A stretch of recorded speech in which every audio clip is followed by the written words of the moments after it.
According to investigative journalist Zweli Martin Dlamini, popularly known as Zwemat, the alleged misappropriation of over 1 billion rand and over 51 million US dollars in public funds within the Ministry of Health and two other companies, Swazi Farm and Ava Farm, both owned by Karim Ashraf, Indonesian consul to Eswatini, has resulted in a widespread shortage of drugs in public hospitals.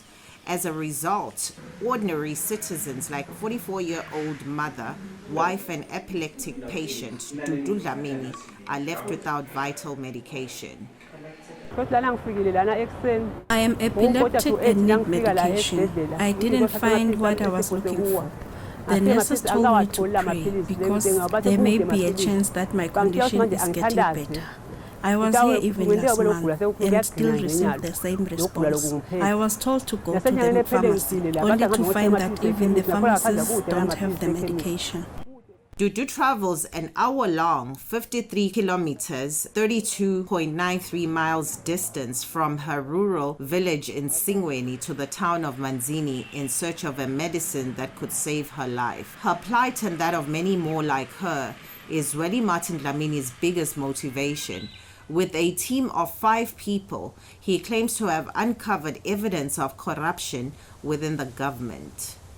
Zwemat's recent revelations have brought to light the involvement of over 8 high-ranking government officials in addition to the Indonesian consul to Eswatini, whose bank accounts have been frozen pending investigations and an ongoing court case.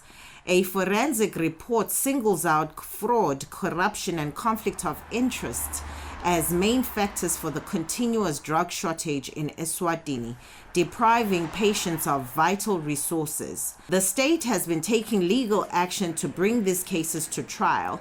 None of the accused have publicly commented on the charges brought against them.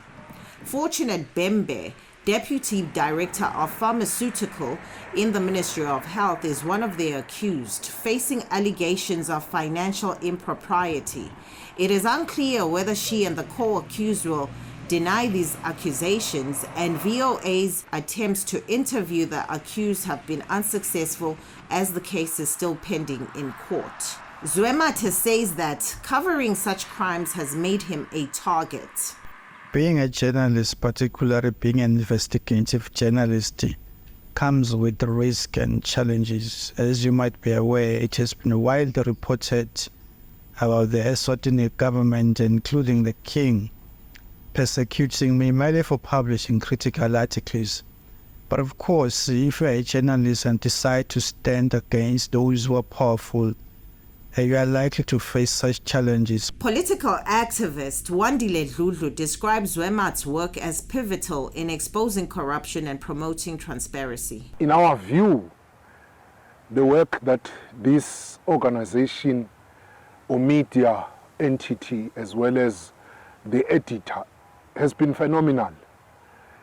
It's phenomenal in the sense that in a country like ours, where even Parliament is unable to exercise its fundamental role of holding the executive accountable, in a country where there are a number of royal big business people, as well as the monarchy itself as a family, and together with its close business and political cabal, is above the law. Even in the constitution, it's written that they can't be held accountable. Their actions can never be subjected to any form of redress, whether by a court or any structure. It becomes a very hotbed for corruption, as well as malpractice that is prevalent in this 56-year-old post-British colonial political system. In the face of danger and uncertainty, Zweli Martin Dlamini has refused to back down in his fight for justice and transparency in Eswatini. What motivates me to continue doing my job is the fact that I am representing the voice of the people. The people must be well informed with regards to what is happening in their country so that they can, of course, make informed decisions and, of course, hold those in power accountable. Taking a stand against the Eswatini authorities was based on the principles of transparency and accountability. Zweli is currently living in exile in South Africa and vows to continue his fight against corruption. Nokukhanya Musi, VOA News, Manzini, Eswatini.